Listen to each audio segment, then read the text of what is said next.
За хай шууд сэдвүүрээ оръё. За би өнөөдөр болохоор Labubu гээд хүүхэлдэйний тухай ярина. Энэ хүүхэлдэй болохоор одоо бараг дэлхийд даяар бүх энэ pop mart дэлгүүрүүдийн гадаа хичнээн мянган хүмүүсийг очирлуулж байгаа тийм хүүхэлдэй. Тэгээ энийг худалдаж авах гад ер нь бол ингээд дэлхийд даяараа бүр ингээд галзуурж байгаа гэж ойлгож байна. Тэгэхээр энэ яг яадаг хүүхэлдэй вэ гэдгийг одоо та бүхэндээ тайлбарлаж өгье гэж бодлоо. Энийг бол эхлээд Хонконгийн бүтээлч, зураач, зохиолч, дизайнер Cassie Lang гэдэг нэртэй хүн бүтээсэн байна. Одоо энэ тоглоомыг ингээ гаргаж ирсэн. За тэгээ энэ дүрээ бүтээхтэй болохоор Скандинавийн ардын аман зохиолоос санаа аваад тэгээд Labubu болон бусад тэр амьтдыг нь мангасуудыг нь хамтд нь хүүхдийн номны дүр болгож ингэж гаргаж ирсэн юм байна. Уул нь бол анхандаа энэ хүүхдийн номны дүр байсан гэж ойлгож болохоор байна. За тэгээд энэ Labubu болон түүний найзууд нь эдгээр болохоор бүгдээр мангасууд заяа. Тэгээд энэ хэд болохоор яг ном дээр юу гэж дүрслэгддэг вэ гэхээр хэдийгээр мангас ч гэсэндээ маш сайхан сэтгэлтэй бусдад туслахыг үргэлж хүсдэг. Тэгээд бусдад туслахыг үргэлж хүсдэг ч гэсэндээ бүх зүйл төлөвлөгөөнийхэн дагуу явагддаггүй. Тэгээд ингээд санамсаргүй байдлаар нөхцөл байдлын уламд ордуулцдаг. Тийм дүр гэж байгаа байхгүй юу? Тэгэхээр царай нугасаа яг нэг тийм штэ. Ингээд нэг юм сайхан сэтгэлтэй тэгээд нэг юм хийж туслах байгаа тэр нь бүтлгүүдэд нэг юм гэсэн нэг тийм царайтай байдаг даа гэхгүй. Энэ царайнаас амар өвөрмөц заяа. Бараг гол нь энэ хүмүүс энд шуураад байгаа нэг шалтгаан гэх юм бол бас энэ өөрийнх нь тэр стил имиж дүр төрхөөс нь болж байгаа. Гэхдээ бас ингэж шуурхад нь юу нөлөөсөн бэ гэдгийг одоо ингэж ярьж үгүй заяа. За энийг болохоор анх 2015 онд ингэж олон нийтэд гаргаж ирж танилцуулсан. Тэгээд 19 онд Pop Mart-тай хамтарч ажиллахаар болсноор олон нийтэд ингээ ил болоод нээлттэй ингээ зарагдаж эхэлсэн байгаа. За тэгээд энэ тоглоом нь доол нь одоо хүүхэлдэйн алдартай болох нэг шалтгаан гэх юм бол 24 оны 4 сард одоо жилийн өмнө гэсэн үг Blackpink хамтлагийн Lisa одоо яг энэ Labubu-гийн түлхүүрний осрыг цүнхэндээ ингээд зүүцсэн байсан. За тэгээ ер нь бол маш олон хүний анхаарлыг татсан гэж байгаа. За тэгээд яг энээс нь болоод Lisa ч угаасаа Таиландчтэй Таиланд хүн тэгэнгүүт Таиланд болон яг энэ зүүн өмнөд Азийн энэ бүсүүдээр ер нь бол нутаг улсуудаар айгүй хэрчээ аваад саяхан бас нэг Teen Vogue-гийн бичлэгэн дээр Labubu бол миний хүүхэд гэд хэлсэн юм билээ л дээ Lisa. Тэгээд хэлсэн. Тэгэхээр мэдээж өөрийнх нь шүтдэг, биширдэг хүнийх нь дуртай зүйл рүү фэнүүд нэгээ шуурах нь ойлгомжтой.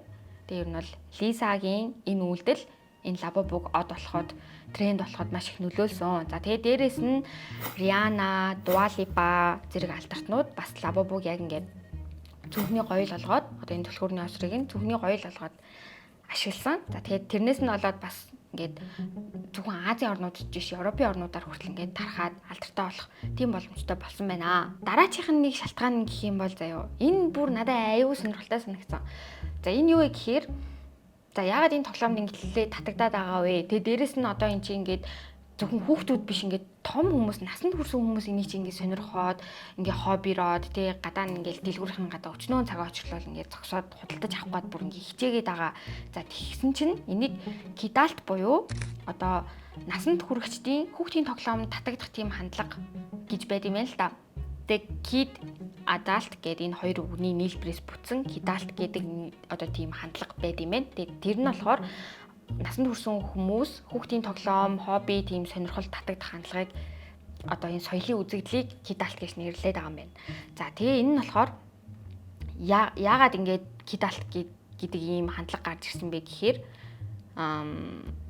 одоо хүмүүс хүүхэд насндаа амар гоё дурсамжийг өнгөрөөсөн байдаг. Эсвэл багтаа тоглож исэн тоглоомоо ч юм уу өмсөжсэн хувцаа мэдгүй тэр үед сонсч исэн ямар нэгэн дуу ч юм юу ч гэдэг багын дурсамжтай холбоотой ямар нэгэн юмыг ингээд эргэн санахаар хүнд нэг юм гоё мэдрэмж төрдөг дөө. Ингээд дурсамжтай гоё мэдрэмж төрдөг. Тэгэнгүүт яг тэр мэдрэмжийг ингээд хүмүүс мэдрэхийн тулд одоо энэ том болсон байгаа, насанд хүрсэн байгаа энэ амьдралынхаа тэр бүх стресс, бухимдал тэдгэрийг ингээд дарахын тулд хүүхэд насныхаа гоё дурсамжийг сэргээж аим шиг тийм мэдрэмжийг авахын тулд одоо ийм хүүхдийн юмнуудыг ингээд сонирхож эхэлдэг гэж байгаа байхгүй. Тэгээ яг энэ хандлагыг нь болохоор энэ Kidalt гэж нэрлэдэг байгаа юм билээ.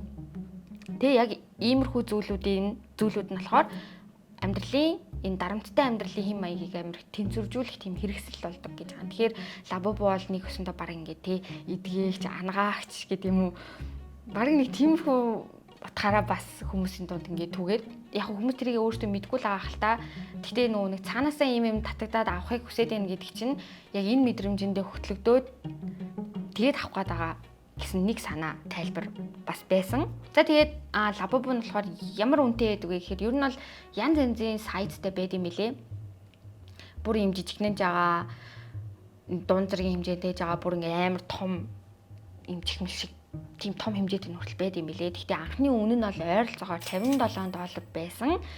Гэхдээ энэ болохоор нөгөө ховор үгүйгээсээ шалтгаалаад $850 хүртэл өсөх тохиолдол байна гинэ. Тэгээд бараг энэс ч илүү үнэтэйгээр зарагдах боломжтой. Pop Mart-уудаар ингэ зарагддаг гэж аахгүй юу? За тэнгуут энэ Pop Mart нь яа гэм бэ гэхээр энэ бол 2010 онд байгуулагдсан хятадын ийм тоглоом үйлдвэрлэгч компани нэ. За тэгээд энэ компани нь болохоор ийм blind box буюу дотор нь ямар тоглоом байгаа нь мэддэхгүйгээр худалдан авалт хийхэд зориулагдсан ийм нууц хайрцагнуудыг одоо гаргаж ирээд тэрүүгээр амар их алдартай гинэ. Одоо зайж тайлбарлаад өгье. Нэг хайрцаг байгаа. Тэгээ дотор нь юу байгаа нь мэддэггүй, ямар тоглоом байгаа нь мэддэггүй. Эсвэл нэг тоглоомны төрлүүдээс аль нэг ингээд тэр дотор хийцэн. Тэгээ хүмүүс задалж үзэхээс нааш тэр дотор юу байгааг нь мэдгүй гэсэн. Тэгэхээр яг ийм төрлийн хайрцагн тоглоомнуудаараа энэ Pop Mart бол айгүй алдартай. Тэгээд энэ Labubu ч гэсэндээ яг энэ төрлийн одоо хайрцагтай тоглоом гэж явд юм билээ. Тэгэхээр хүмүүс нэг худалдаж аваасаа өмнө ингээд за надад яг ямар төрлийн ирэх бол ховор Labubu ирэх болов уу яах бол гэд айгүйх тогтолдог. Тэгээ энэ нь болохоор яг нэг юм мөрөөдө тоглоомд хүмүүс ингээд тоглож байгаатай адилхан тийм мэдрэмжийг ингээд төрүүлдэг гэж аахгүй. Одоо би ингээд хожихлоо яах бол ингээд одоо ч ингээд хүзэр тараалтаас ч гэдэг юм те. Эсвэл ингээд бооцоо тавьсан зүйл нь ингээд яг яаж эргэжиж магадгүй. Тэгэхээр яг тэрнтэй адилхан мэдрэмжийг ингээд төрүүлээд хүмүүсийг ингээд айгүйх татдаг гэж байгаа байхгүй юу. За тэгээд та нар юу гэж бодож байна? Ягаад энэ хүүхэлдэр юу ингээд их шуураад байгаа вэ? Үнэхээр Лиза сурчлаагүй байсан ч гэсэндээ од болохоор юм шиг санагдаж байна уу? Надад бол амар хөөрхөн л харагдаад байгаа юм ер нь бол. За тэгээд бичлэг дууслаа. Ямар ч зэн энэ од болоод байгаа хүүхэлтэй маань ийм утга учиртай байжээ. Тэгээд дараачихан бичлэгээр уулзцгаая. Баярлаа. Баяртай. Хайртай шүү.